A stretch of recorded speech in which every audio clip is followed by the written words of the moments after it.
Street వరకు ఎక్కడ చూసినా భారతీయులే, అందులో అగ్రస్థానంలో తెలుగు వాళ్ళేనని చెప్పి కూడా నేను మీకు తెలియజేస్తున్నా.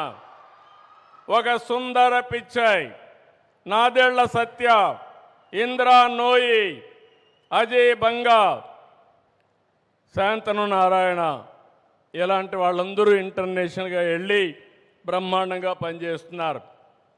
S&P 500 బోర్డు మెంబర్స్లో భారతీయులు 25% ఉన్నారంటే నాలెడ్జ్ ఎకానమీలో ఏ విధంగా రాణిస్తున్నారో ఒక ఉదాహరణ.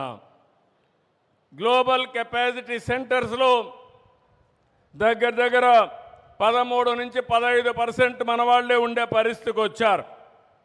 ఇలాంటివి అరుదైన సంఘటనలు ఉన్నాయి. ఈరోజు నేను మిమ్మల్ని అందరినీ కోరేది, తొందరలోనే రతన్ టాటా ఇన్నోవేషన్ హబ్ ఇక్కడ పెడుతున్నాం. 5 జోన్స్లో విశాఖపట్నం కేంద్రంగా, విజయవాడ కేంద్రంగా, తిరుపతి కేంద్రంగా, అనంతపూర్, రాజమండ్రి కేంద్రంగా 5 జోన్స్ పెడతాం. అదే మాదిరిగా పారిశ్రామికవేత్తల్ని, అకాడమిక్ ఇన్స్టిట్యూషన్స్ని, స్టార్టప్ ఎకోసిస్టానికి కావలసిన ఎకో ప్లేయర్స్ అందరినీ కూడా పిలిపిస్తాం. నా ఆలోచన ఒకటి, ఈరోజు ఆంధ్ర రాష్ట్రంలో ఉండే ప్రతి ఒక్కరు కూడా రాబోయే రోజుల్లో ప్రపంచం మొత్తం సేవలు అందించే సిటిజన్స్గా తయారు కావాలని నా కోరిక అని చెప్పి కూడా నేను మీకు తెలియజేస్తున్నా. ఒక ఉదాహరణ మీకు చెప్తున్నాను. ఈరోజు వాట్సాప్ గవర్నెన్స్ ఉంది. ఒకప్పుడైతే ఏ చిన్న పని కావాలన్నా MRO ఆఫీసు పోవాలి, క్యాస్ట్ సర్టిఫికేట్ కావాలన్నా, డేట్ ఆఫ్ బర్త్ కావాలన్నా, నేటివిటీ కావాలన్నా అన్నిటికి వెళ్ళాలి. అన్నెసరీ సర్టిఫికేట్లు అన్నీ ఇచ్చేవాళ్ళు. స్టూడెంట్స్ కూడా గంటల తరబడి ఆఫీసుల చుట్టూ తిరిగేవారు.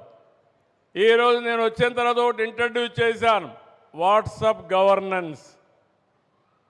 1000 సేవలు వాట్సాప్ ద్వారా మీ సెల్ ఫోన్లోనే ఏ సేవలు కావాలన్నా ఇచ్చే ఏర్పాటు చేశామంటే అది తెలుగుదేశం పార్టీ ఎన్డీఏ గవర్నమెంట్ అని చెప్పి తెలియజేస్తున్నా. అందులో కూడా మీరు ఫిల్అప్ కూడా చేయక్కర్లేదు. నెంబర్ కొట్టి హాయ్ అని ఏం కావాలనో చెప్తే ఆటోమేటిక్గా సేవలు మీకు అందించే పరిస్థితికి వస్తున్నాం. నేను ఒక ఎగ్జాంపుల్ చెప్తున్నాను ఇక్కడ ఉండే స్టూడెంట్స్కి అందరికీ. స్వర్ణ ఆంధ్రప్రదేశ్ 2047కి ఒక రోడ్ మ్యాప్ తయారు చేశాం. 10 ప్రిన్సిపల్స్ పెట్టుకున్నాం. ఈరోజు మన ఆదాయం మీరు చూస్తే దగ్గర 2,60,000 రూపాయలు ఉంది పర్ క్యాపిటా ఇన్కమ్. 2047కి 58 లక్షల రూపాయలు పర్ క్యాపిటా ఇన్కమ్ చేయాలని ముందుకు పోతున్నామని చెప్పి కూడా నేను మీకు తెలియజేస్తున్నా. ఈరోజు రాష్ట్ర సంపద GSTP మీరు చూస్తే దగ్గర 16,50,000 ఉంది. దీన్ని 3,05,00,000 చేయడానికి ముందుకు పోతున్నాం. అంటే మన ఎకానమీ $2.4 ట్రిలియన్ చేరే విధంగా కార్యక్రమాలు ఏర్పాటు చేస్తున్నాం. మోడీ గారు అయితే వికసిత్ భారత్ 2047 ప్రణాళిక తయారు చేశారు. ఒకప్పుడు 10వ ఆర్థిక వ్యవస్థ, నిన్నటి వరకు చూస్తే 4. ఈరోజు IMF అనౌన్స్ చేశారు 4వ ఆర్థిక వ్యవస్థ భారతదేశం. ఇంకొక 2 ఏళ్లలో 3వ ఆర్థిక వ్యవస్థకు వస్తాం. 2047కి మిమ్మల్ని అందరినీ చూస్తే నాకు ఆ ధైర్యం ఉంది. భారతదేశం ప్రపంచంలో నెంబర్ 1గా నెంబర్ 2గా ఉంటుంది తప్ప ఇంకోటి కాదని కూడా విజ్ఞప్తి చేస్తున్నా. నిన్నే మనం చూసాం కాశ్మీర్లో టెర్రరిస్టులు చేసిన పని.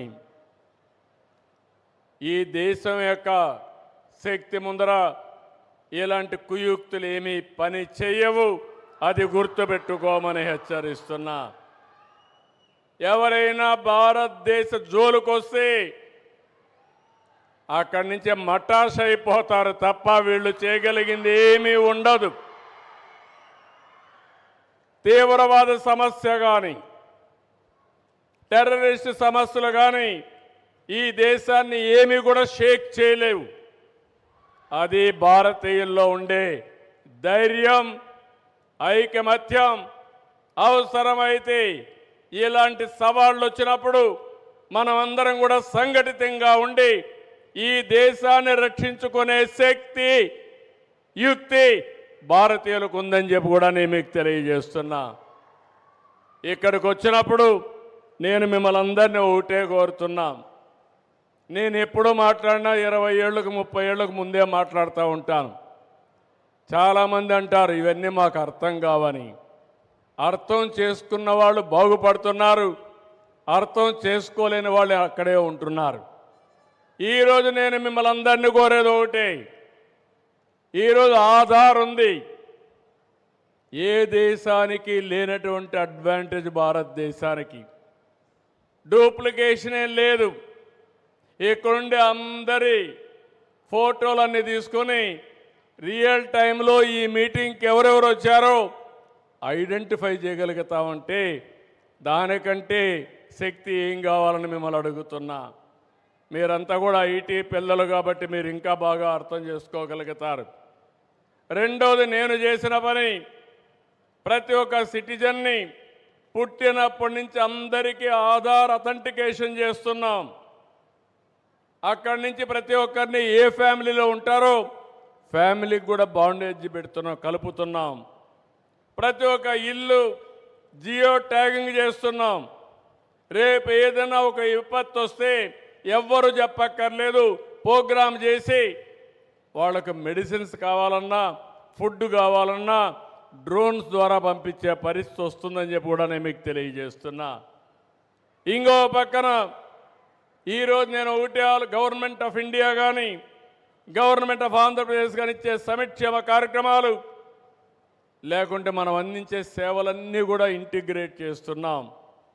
ఇక్కడి నుంచి ఏ విధంగా వాళ్ళ ఆరోగ్యాన్ని బాగు చేయాలి, చదువు విషయంలో ఏ విధంగా మనం క్యారియర్ బిల్డప్ చేయాలి, ఏ విధంగా వాళ్ళ ఆదాయం పెంచాలని ఆలోచిస్తున్నాం.